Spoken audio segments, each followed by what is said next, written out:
네, 미국과 이스라엘의 이란 타격 사태가 9일째에 접어들었습니다. 트럼프 대통령이 매우 강력한 타격을 예고하면서 확전 양상을 보이고 있는데요.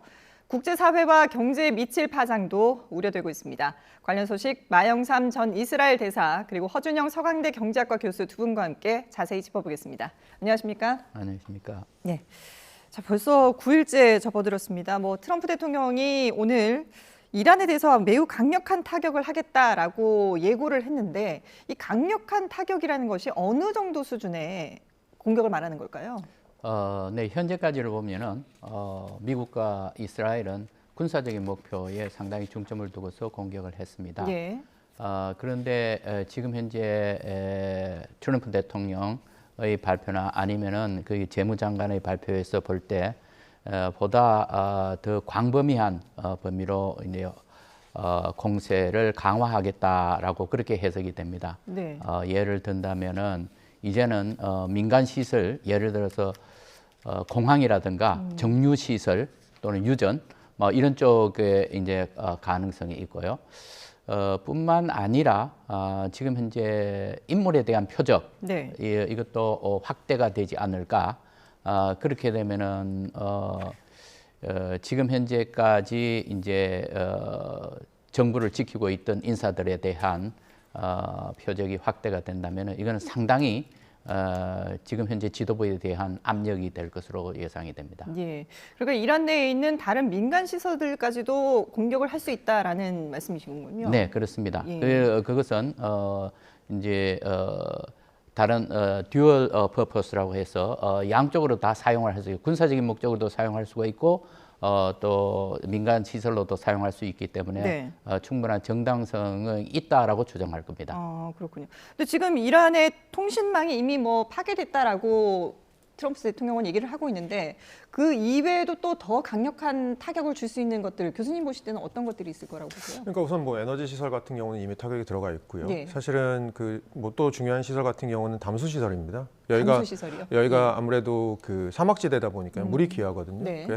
해수를 이제 담수를 해서 보통 식용수로 쓰는데 쿠웨이트 같은 경우는 한 90%가 해수 담수를 하고요. 네. 식용수에 그다음에 사우디아라비아 같은 경우는 6에서 70% 정도가 그렇습니다. 근데 이 해수 담수 시설 같은 경우가 시설 자체도 보안이 굉장히 잘 돼 있지는 않고요. 시설이 크기 때문에 이런 데를 타격을 하게 돼서 저희가 마시는 물이 없으면 사실 며칠 못 버티잖아요. 그렇죠. 이렇게 될 경우에는 이 지역의 또 사태가 조금 더 안 좋아질 가능성도 있습니다. 예, 여러 가지 가능성이 나오고 있는데, 근데 이제 그 중에 지상전도 꾸준히 이제 나오던 그런 시나리오거든요. 그런데 트럼프 대통령이 쿠르드족의 개입을 원치 않는다라고 얘기를 했어요. 이게 사실 쿠르드족이 그 이란 공격을 들어갈 것이다라는 전망이 나올 때만 해도 찬성한다는 입장 아니었습니까? 왜 입장이 바뀐 걸까요?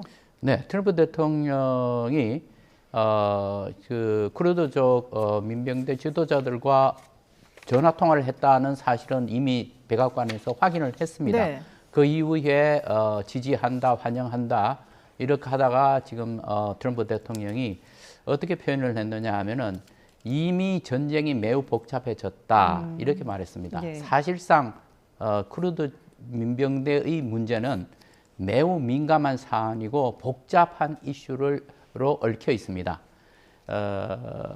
민병대라고 하는 것은 지금 현재 쿠르드족이 살고 있는 지역이 터키, 시리아, 이라크, 이란 이 지역이 많습니다. 네. 한 4천만 명이 되는데 이 쿠르드족은 항상 자치를 원한다 또는 독립을 원한다고 하는 거예요. 독립국가가 생기게 되는 경우에는 방금 말씀드렸던 이 네 나라가 크게 지장을 받습니다. 안보적으로도 영토적으로도 큰 문제가 생기는 겁니다. 그래서 이 쿠르드족에 대해서는 각 중앙정부가 매우 통제를 해왔습니다. 심지어는 어떤 단체에 대해서는 테러 단체라고 지정을 하는 정부도 있습니다. 네. 그렇기 때문에 미국이 지금 현재 이 주변의 나라들의 지원을 많이 기대를 하고 있는데 그 나라 정부가 굉장히 민감하게 생각하는 이 부분을 타치를 하고 있는 겁니다.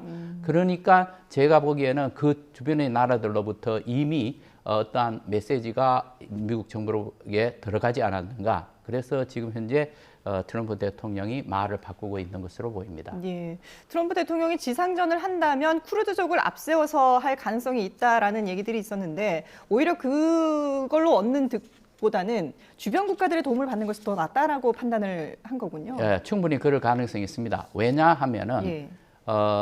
튀르키예 같은 경우에는 나토 일원국입니다. 그렇죠. 그렇기 때문에 지금 현재 이 큰 전쟁을 치러가는 가운데서 나토가 어떻게 미국 편에 서서 지원을 하느냐 안 하느냐 하는 문제는 매우 중요한 사안입니다. 그래서 지금은 이제 트럼프 대통령도 이게 만만치 않은 사안이구나라는 것을 인식하기 시작한 것이 아닌가 그렇게 보입니다. 예. 교수님, 그런데 이 쿠르드족은 그동안에 미국이 뭐 이라크 전쟁을 할 때도 그렇고 IS를 격퇴할 때도 그렇고 여러 가지 공을 세우지 않았습니까? 그래서 트럼프 대통령으로서도 쿠르드족을 이용하는 카드는 버리진 않을 거라는 생각도 드는데요. 어떻게 보세요? 근데 쿠르드족은 사실 미국에 대해서도 그렇고 이란에 대해서도 그렇고 양가적인 감정을 갖고 있는 것 같습니다. 예. 미국에 대해서는 먼저 이전에 시리아 미국이 공격할 때 쿠르드족이 대거 들어갔다가 사실 미국이 싹 발을 빼면서 그렇죠. 굉장한 피해를 보기도 했었고요. 한편으로 이란에 대해서는 굉장히 반감도 갖고 있으면서도 아까 대사님 말씀해 주셨지만 시리아나 이라크나 주변 국가에 비해서 이란이 그래도 쿠르드족에 대해서 그나마 잘해준 거 하나는 이들의 영토를 억지로 뺏으려고 하거나 그러지는 않았다라는 겁니다. 그렇게 봤을 때는 쿠르드족 안에서도 이란에 대해서는 물론 반감이 훨씬 많겠지만 네. 또 양가적으로 약간의 이란에 대한 어떤 동조적인 감정 좀 있을 수 있을 것 같습니다. 그런 측면에서는 사실 트럼프 대통령이 전화했다고 알려져 있어요. 그 쿠르드족 지도자들한테 네. 그 군사 지도자들한테 순간을 잘 포착해라라고. 그러니까 공격을 하라라고 명령은 안 했지만 눈치 잘 보다가 너네 자치권 얻고 싶으면 한번 가봐. 이렇게 또 아마 사주를 좀 한 것처럼 보이거든요. 네. 그런데 또 다음 날은 나와서 나 그런 거 한 적 없다. 쿠르드족 개입 안 했으면 좋겠다. 말이 자꾸 왔다 갔다 하는 게 더 불안한 부분 같습니다. 예. 자, 트럼프 대통령이 지금 뭐 무조건 항복 외에는 이란의 선택지가 없다 이렇게 강경한 입장을 보이고 있는데 이란 역시도 우리는 절대 항복하지 않을 것이다라는 입장이거든요. 이 전쟁이 장기전으로 갈 우려가 조금씩 더 커지는 게 아닌가라는 생각이 드는데요. 어떻게 보세요? 뭐 대사님이 더 잘 아시겠지만 제가 생각하기에 제일 걱정스러운 부분은 이 전쟁의 승리라는 기준이 트럼프 대통령에게 도대체 뭘까? 그 트럼프 대통령 마음속에 있는 그 승리라는 기준이 뭔지를 저희가 알지 못한다라는 점이 저는 제일 큰 불확실성 같습니다. 예. 언제 승리를 선언할지. 그러니까 한마디로 뭔가 작전이 들어가서 이란의 체제를 전복시켜서 친미 정권을 만들고 싶은 건지 예를 들어 그렇게 된다면 역사상 제가 알기로는 공중전만으로 그렇게 정권을 전복한 적은 없습니다. 네. 지상전이 들어가야 그렇죠. 된다는 얘기일 텐데요. 그러면 아마 뭐 일이 좀 커지겠죠. 지금 추산치 보니까 뭐 이란을 사실은 지상전으로 들어가서 점령을 하려면 한 70만 정도의 병력이 들어가야 된다고 합니다. 사실은 굉장히 일이 커지고 장기화되게 되는 그런 일인 거죠. 예. 지금 뭐 허 교수님 말씀처럼 과연 트럼프 대통령의 속내가 뭐냐? 뭐 겉으로는 강력하게 뭐 전쟁을 하겠다라고 입장을 밝히고 있고 이란을 이미 뭐 무력화시켰다라는 얘기들도 하고 있는데 4주에서 6주 얘기들이 계속해서 나왔거든요. 어느 정도까지 이 전쟁을 예상하고 계세요? 지금 현재의 전쟁은 미국의 워 플랜에 따라서 상당히 정확하게 이렇게 진전이 되는 걸로 보입니다. 과거에 제가 이 외교관 생활을 하면서 네. 미국의 전쟁 진행 상태에 대해서 이렇게 알아본 적이 있습니다. 예. 그때 제가 느낀 바는 미국 국방부나 군부 인사가 이렇게 브리핑을 하면서 설명하는 거 그것은 통계 자료를 갖고 이렇게 설명을 하기 때문에 상당히 정확합니다. 그래서 지금 현재는 미국의 이 안대로 지금 나아가고 있지만 결국은 충분히 목표를 달성했느냐 하는 문제에 대해서는 아직은 가늠하기가 어렵습니다. 제가 보기에는 왜 전쟁을 시작했느냐 예. 하는 문제는 이란의 핵 개발 문제일 것 같습니다. 왜냐하면은 제네바에서 제3차 협상을 막 마쳤습니다. 그리고 4차 협상을 비엔나에서 하기로 했다고 하는데 그때 상당히 많은 국제사회 인사들은 진전이 있었구나라고 생각했지만 그 진전은 미국 쪽에서 생각하기에는 훨씬 못 미치는 겁니다. 왜 못 미치느냐 하면은 2015년에 이란과 서방 국가 간의 핵 협정을 체결을 합니다. 그런데 그것을 3년 후에 트럼프 대통령이 그것을 탈퇴를 합니다. 왜냐하면은 이 협정은 얼마가 있으면 그 2030년이라고 봅니다. 2030년이 되면은 이란이 핵무기를 개발할 수 있는 권한을 보유하는 거 아니냐. 그렇게 해서 파기를 했는데 3차 협상에서 어떤 결과를 어떤 제안을 이란 측에서 했느냐 하면은 예. 과거에 있었던 그 협정의 내용보다도 불리한 미국에 불리한 제안을 했다고 하는 것입니다. 그래서 미국 쪽에서는 더 이상 이 협상에 끌려다닐 필요가 없다.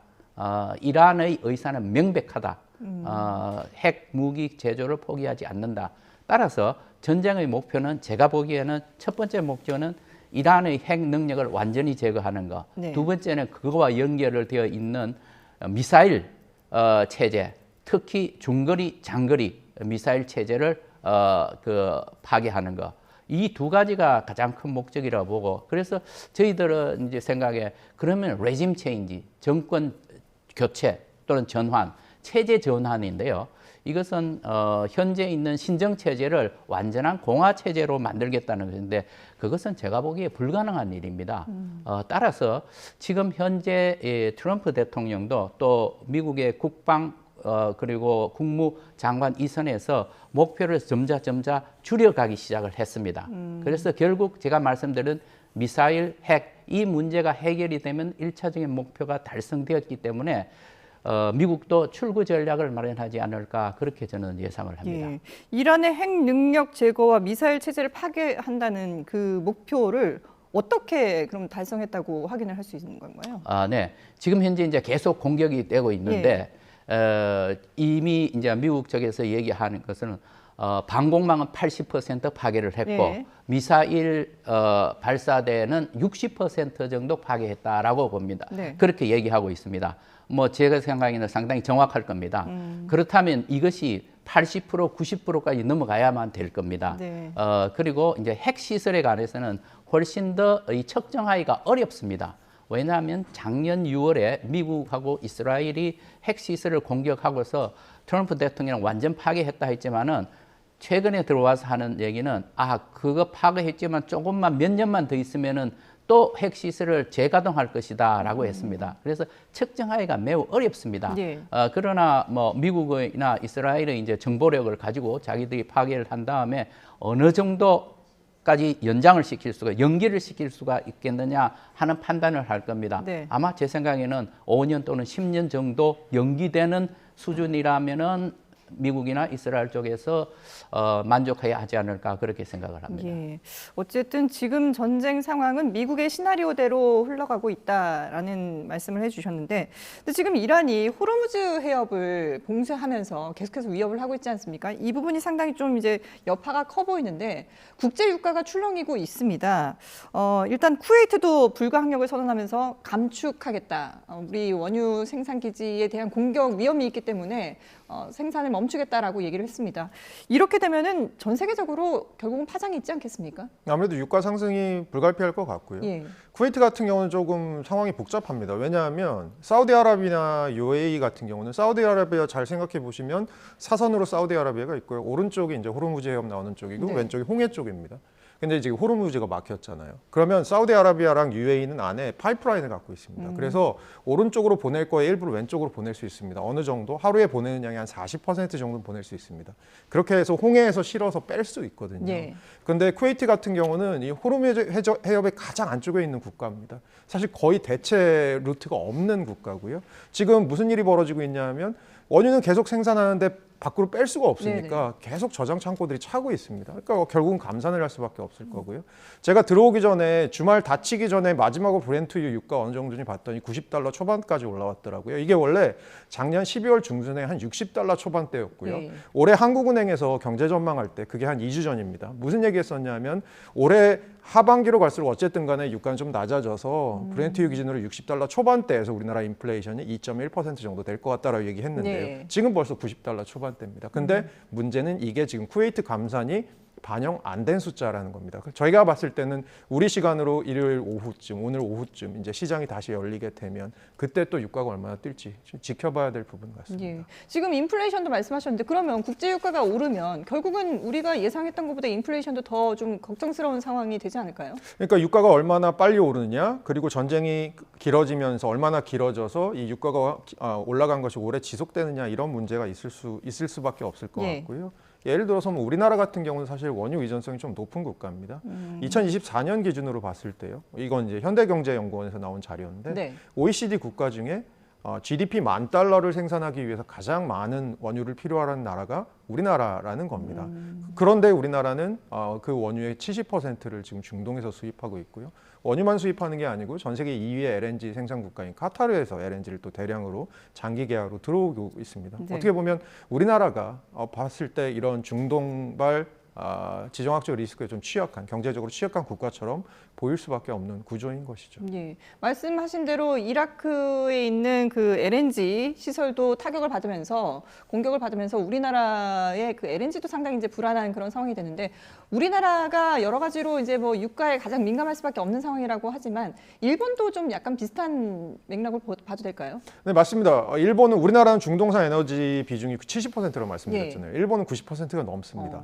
우리나라가 비축량, 그러니까 정부가 갖고 있는 비축량 더하기 민간 재고까지 하면 한 208일 정도 버틸 수 있는 비축량이 있는데요. 일본 같은 경우는 그것보다 좀 더 긴 한 250일 정도의 비축량을 갖고 있습니다. 예. 어떻게 보면 여러 가지 조건에서 우리나라랑 비슷하거나 오히려 중동산 에너지 수입 기준으로 봤을 때 우리나라보다 조금 더 안 좋은 그런 구조를 갖고 있는 국가여서 어떻게 봤을 때는 한국과 일본 두 나라가 이번 중동발 리스크로 인해서 가장 많은 또 피해를 볼 수 있는 권역 중에 하나가 될 수 있을 가능성도 있습니다. 예. 실제로 지금 이제 국내 기름값도 상당히 많이 올랐고 2,000원에 육박하고 있는 상황이고요. 뭐 이재명 대통령도 이건 담합이다라고 강력하게 엄포를 놨는데, 근데 지금 이 가격 기름값 그 변동을 보면 휘발유값보다도 경유값이 더 많이 올랐거든요. 그 이유가 있을까요?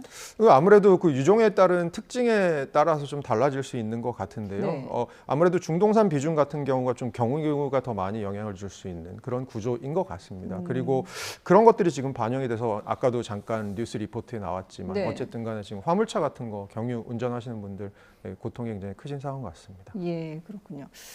자, 대사님, 지금 미국도 근데 경제 상황이 그렇게 좋은 건 아니지 않습니까? 이런 상황에서 전쟁을 계속 끌고 가는 것도 좀 부담이지 않을까 싶은데요. 지금 미국 상황은 어떻다고 보십니까?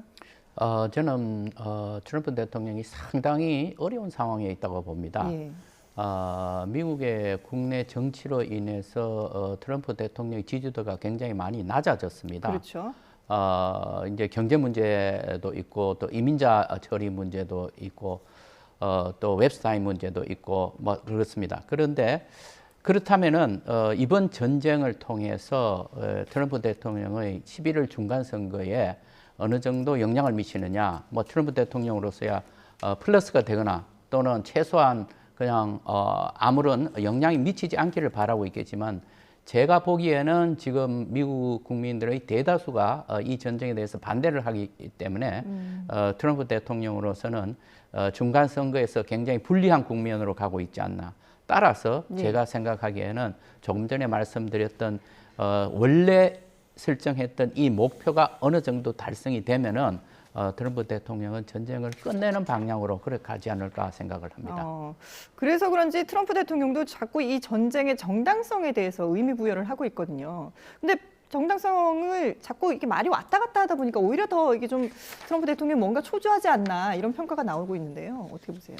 네, 그렇습니다. 지금 현재 미국의 전쟁법에 보면은요, 전쟁을 하기 위해서는 전쟁 선포를 해야 되고 그것은 의회의 권한입니다. 네. 그런데 대통령이 그러면은 의회의 성을 받지 않고 할 수 있는 기간은 60일이고 그리고 30일 정도를 연장을 할 수 있습니다. 그래서 네. 총 90일인데 이 90일 안에 전쟁을 한다고 하더라도 왜 성의를 받지 않고 했느냐, 급박한 위험이 무엇이기에 성의를 받지 않았느냐 하는 겁니다. 그러니까 급박한 그 위협이 무엇이냐. 네. 그래서 이제 핵 문제를 들고 있었죠. 핵 문제를 들고 있었는데 만약에 지금 현재 폭격을 하지 않으면은 또 얼마 있으면은 핵 무장을 할 가능성이 있다. 그것이 미국 국민들한테 직접적인 위협이 된다. 이런 말을 하다가 또 이스라엘이 공격을 하니까 미군 시설에 대해서 공격을 곧 할 것이다. 그래서 우리 미군들한테 직접적인 위협이 있으니까 그렇게 했다. 이렇게 이제 여러 이제 말을 지금 계속하고 있습니다. 네. 상당히 전쟁의 정당성 문제에 대해서 미국 국민들이 상당히 의문을 제기하고 아주 시원한 대답을 못하고 있는 것입니다. 그런데 제가 보기에는 결국은 이것은 이제 핵 문제 때문에 전쟁을 일으킨 것이고 그게 얼마만큼 긴박한 위험이냐 아니냐 하는 것은 정치적인 판단이 필요한 부분이라고 봅니다. 예. 이번 전쟁에 대한 미국 내 여론도 여론이지만 실제로 미국이 지금 이번 전쟁을 시작하고 나서 100시간 동안 37억 달러, 우리 돈으로는 5조 4천억 원이라고 하거든요. 이 어마어마한 돈을 사용을 했기 때문에 이게 더 길어진다면 비용이 천문학적으로 늘어날 수밖에 없고요. 그러다 보면은 트럼프 대통령도 장기전으로 끌고 가기는 좀 부담스럽지 않을까라는 전망이 나오고 있는데 경제적으로는 어떻게 평가를 하세요? 그러니까 우선은 그 얘기를 할 때 저희가 생각해야 될 게 미국의 예산이고 세금 같은 걸 생각해 볼 수밖에 없는데요. 예. 예를 들어 관세입니다. 예를 들어서 작년에 트럼프 대통령이 관세를 발효함으로써 수입을 우리나라 돈으로 한 220조, 230조 정도 얻었다고 합니다. 예. 그런데 지금 뭐 추산치 가장 유명한 뭐 펜와튼 모델이라고 하는 미국의 펜실베니아 대학의 모델이 있거든요. 예, 펜와튼 모델 같은 경우에서 나오는 추산치를 보니까 지금 이 전쟁 비용이 한 대충 그거에 한 1.5배 정도 들 거라는 겁니다. 그러면 어떤 얘기로 사고 흐름을 저희가 가져갈 수 있냐면 예. 관세로 열심히 세금을 걷어서 그걸 결국 전쟁에 쓰는 일을 벌이고 있다라는 것처럼 저희가 생각을 할 수도 있거든요. 네. 여론이 당연히 대사님 말씀처럼 좋을 수가 없는 상황이고요. 예. 더군다나 그 관세는 이번에 대법원의 판결로 인해서 상호 관세랑 펜타닐 관세 부분은 돌려줘야 되는 환급까지도 그렇죠. 지금 하급심에서 돌려주라고 얘기가 나온 상황입니다. 이렇게 예. 봤을 때는 관세 걷은 걸 돌려주고 그리고 오히려 전쟁엔 더 많은 돈을 쓰고 트럼프 대통령이 더군다나 지금 하나의 크고 아름다운 법안이라는 OBBBA 법안이라는 걸 통해서 본인의 일기 때 있었던 감세안을 연장해 놓은 상황이라서 가뜩이나 나라 국간이 좀 빌 것 같은데 그걸 관세로 좀 메우려고 했던 건데 네. 그러면 오히려 이거 배보다 배꼽이 큰 상황이 아니냐라는 얘기가 당연히 나올 수 있을 것 같습니다. 그런 부분에서 경제적으로 판단하더라도 트럼프 대통령이 이 전쟁을 길게 끌고 가기는 좀 상당히 부담스럽겠군요. 네, 그런데 저는 약간 제가 국제 정치나 외교 전문가는 아니지만 예. 트럼프 대통령을 일기 때부터 이렇게 계속해서 좀 공부를 하면서 느낀 게 네. 오히려 이제는 될 대로 되라는 식의 심정을 좀 갖고 있는 게 막 아닌가. 나가는 거군요. 왜냐하면 미국의 중간 선거라는 게 미국의 역사상 여당이 승리한 적이 4번밖에 없습니다. 예. 중간 선거는 원래 여당이 지키기 굉장히 힘든 선거고요. 가뜩이나 그런 힘든 선거를 최근 들어서 떨어지는 지지율 그리고 정책에 대한 반대도 늘어나고 있는 상황. 얼마 전에는 텍사스주에서 상원 그러니까 텍사스 주 상원에서 예. 민주당 후보가 당선이 되었고요. 여러 가지로 정치적인 지금 신호등들이 별로 빨간 불들이 막 들어오고 있는 상황. 이런 것들에 대해서 트럼프 대통령의 반응이 조금 자포자기로 가는 게 아닌가라는 생각까지 들어서 그게 오히려 저는 좀 걱정인 부분입니다. 예, 좀 더 지켜봐야 되겠군요. 자, 그런가 하면 이란의 상황도 좀 살펴봐야 될 것 같은데요. 이란은 어쨌든 지금 미국에 대해서는 결사항전 태세로 나오고 있습니다. 그런데 이제 주변 국가들에 대한 공격들이 자꾸 이어지다 보니까 그 주변 중동 정세가 전반적으로 불안해질 수밖에 없는 상황인데, 근데 이란이 주변국을 공격하고 미안하다고 사과를 하고 하지 않겠다라고 했는데 또 공격을 했거든요. 이건 어떤 상황으로 봐야 되는 겁니까? 지금 현재 방금 말씀하신 대로 걸프 국가에 대한 공격이 그렇게 됐는데 예. 그 이외에 아제르바이잔에 대한 공격이 있었고 사이프러스에 대한 공격이 있었고 그리고 투르키에 대한 예. 공격이 있었습니다. 이 경우에도 이란 정부에서 그거 우리가 쏘지 않았다라고 그렇게 또 얘기를 하고 있습니다. 예.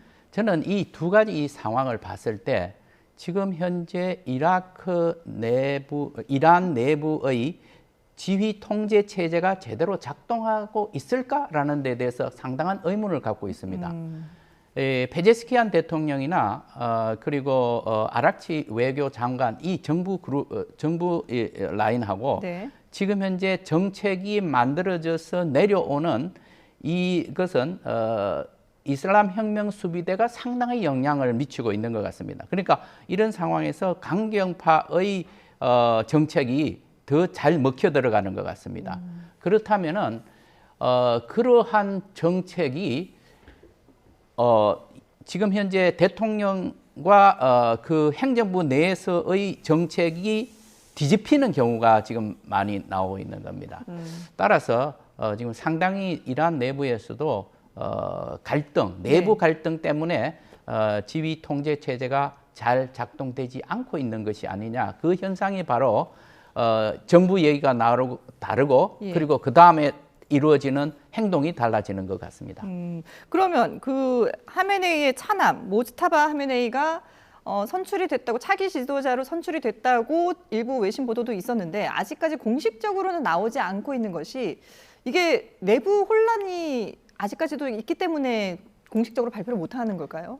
네, 사실상 저희들이 지금 모르고 있는 것이 과연 어느 단계에서 지금 멈추어 있느냐 하는 거거든요. 마지막 진짜 다 뽑아놓고 멈췄는 것인지 아니면은 그 단계 가는 단계에서 멈춰진 것은 잘 모릅니다. 그게 어디에서 멈췄는지에 따라서 좀 다를까요? 영향이? 그렇습니다. 왜냐하면은 지금 현재 미국 쪽에서 트럼프 대통령이 계속해서 보내는 발신 내용이 뭐냐 하면은 우리가 만족해 하지 않는 사람은 절대로 우리가 수용할 수 없다 이런 메시지입니다. 그리고서 그 다음에 지금 이란 정부에서 나온 얘기가 정식으로 선출하는 시기를 조금 연기하겠다 이렇게 나왔습니다. 그 말은 아마 트럼프 대통령의 이런 부정적인 메시지가 어느 정도 영향을 미칠 수 있다고 봅니다. 그렇다면은 여전히 내부적으로 갈등 상황이 있지 않을까 그렇게 생각을 합니다. 그러면 만약에 그 강경파인 모스타바 하메네이가 아니라면 온건파 중에는 어떤 인물이 내세울 수 있는 건가요? 지금 현재 거론되는 사람으로서는 하산 호메인이라고 그 옛날에 호메이니 최고 지도자의 손자입니다. 이 사람은 상당히 개혁파로 알려져 있고 그러면서도 지금 이슬람 혁명 수비대하고 잘 소통이 되고 있다고 그렇게 여겨지고 있습니다. 그리고 이제 라리자니라고 이 사람은 이란의 최고 안보회의 사무총장입니다. 이 사람도 개혁파로 알려져 있습니다. 그 이란하고 서방 국가들이 체결한 이란 핵 협정 2015년이죠. 이게 체결하고 나서 그 다음에 비중 과정을 거치는데 그 비중 과정 거칠 때 이분이 주도를 했다고 합니다. 그래서 이 사람은 그래도 미국하고 또 서방 진영하고 얘기가 될 수 있는 사람이구나라고 생각이 되는데 또 한편으로는 이 사람이 최근에 있었던 시위에 이걸 강경 진압해야 된다라고 또 주장을 했다고 합니다. 최근에 지금 언론에 나와서 이렇게 발언하는 내용을 보면은 상당히 강경파 쪽으로 지금 현재 기울어져 있습니다. 그것도 역시 제가 보기에는 상당히 정치적인 계산이 아닐까라는 그런 해석입니다. 그러면 대사님이 보실 때는 미국 쪽에서 그 예상하는 아니면은 좀 만족할 만한 그런 이란의 차기 지도부가 하산이나 라리자니 정도면은 만족한다고 볼 수 있을까요? 저는 미국이 최근에 지금 현재 계속 나오는 얘기가 베네수엘라 모델 이런 얘기가 나오고 있습니다.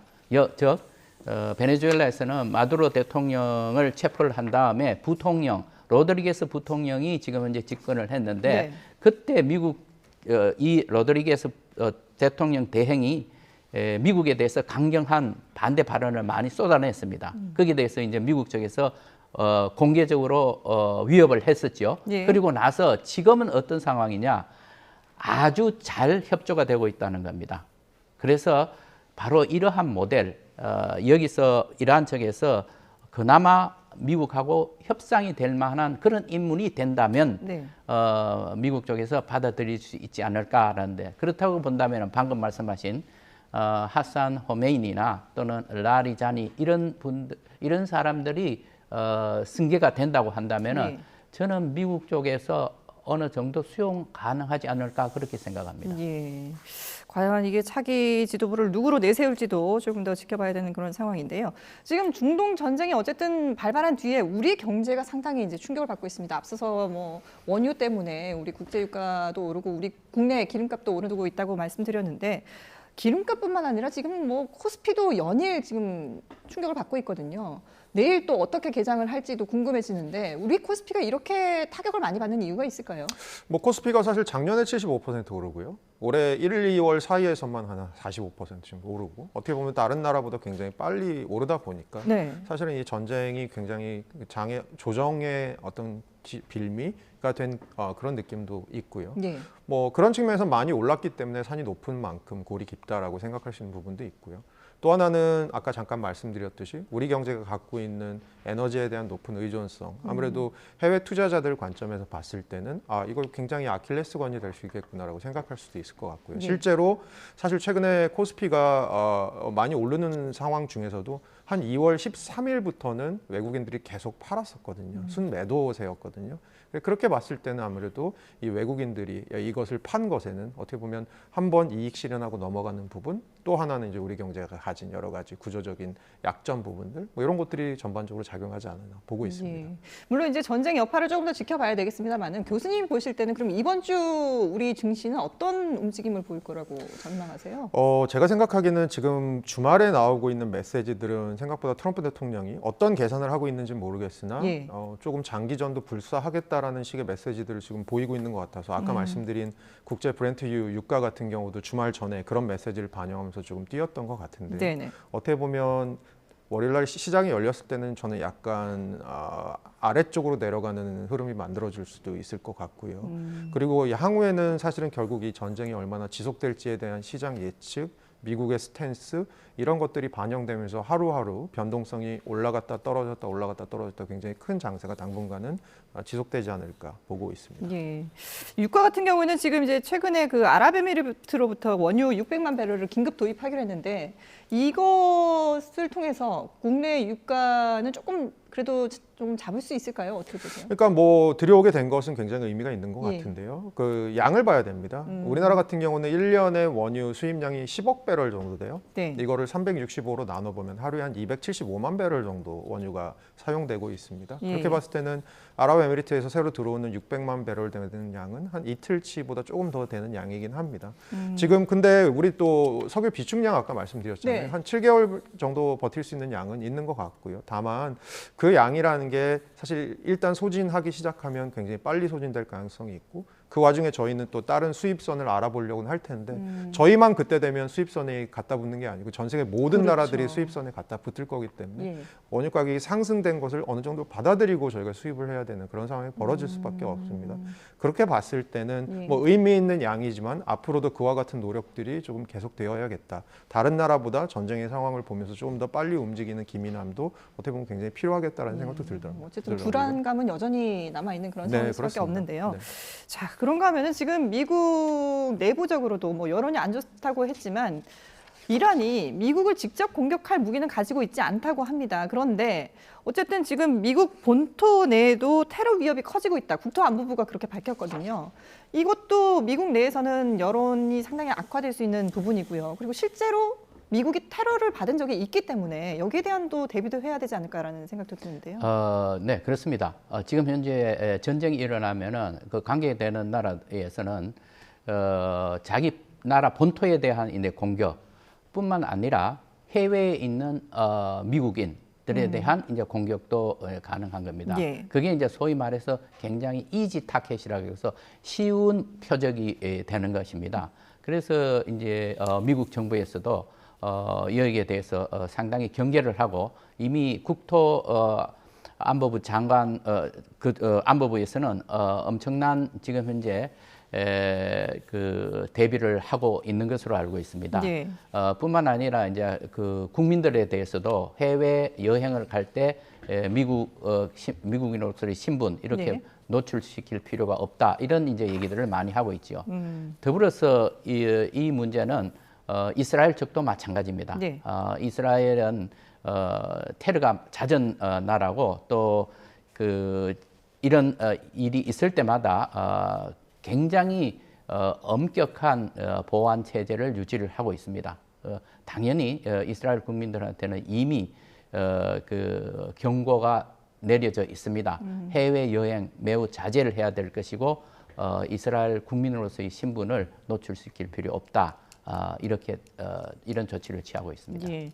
사실 이번 전쟁의 최대 수혜자는 그 네타냐후다라는 얘기도 있는데요. 근데 또 일각에서는 이번 전쟁의 반사 이익은 러시아가 누리고 있다라고 얘기를 하고 있거든요. 러시아가 뭐 이란을 전쟁을 하는데 뭐 좀 도움을 주고 있다 이렇게 봐야 되는 걸까요?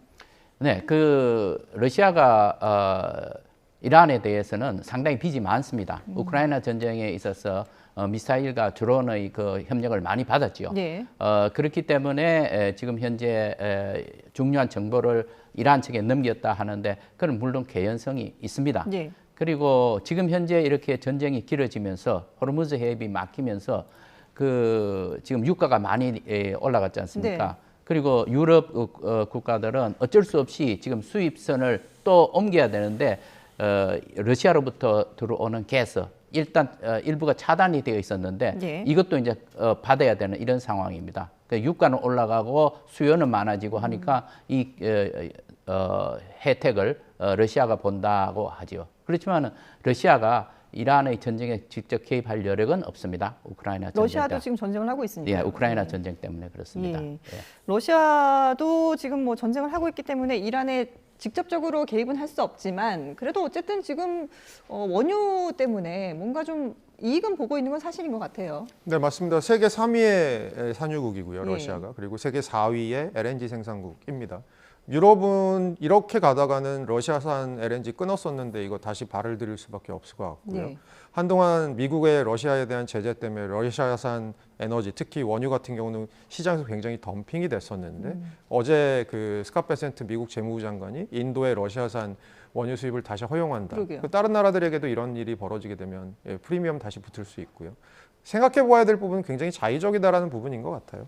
작년에 미국이 인도에게 상호관세 50% 먹이면서 했던 얘기 중에 하나가 러시아산 원유 수입하지 마. 예. 안 그러면 계속 먹일 거야 상호관세. 이렇게 얘기를 했었거든요. 그런데 지금 반대로 그걸 풀어주는 거. 누구의 기준에 의해서? 미국의 기준에 의해서. 결국은 미국도 이 전쟁을 치르면서도 본인들의 지지도나 여러 가지를 유지해야 되는 어려운 두 가지 고개를 지금 펼치고 있는 것처럼 보입니다. 예. 그러다 보니까 정말 누구를 위한 전쟁이냐라는 얘기들이 나오고 있는데요. 네. 복잡한 중동 상황 좀 더 지켜봐야 될 것 같습니다. 네, 관련 소식 마영삼 전 이스라엘 대사 그리고 허준영 서강대 경제학과 교수와 함께 얘기 나눠봤습니다. 두 분 말씀 잘 들었습니다. 감사합니다.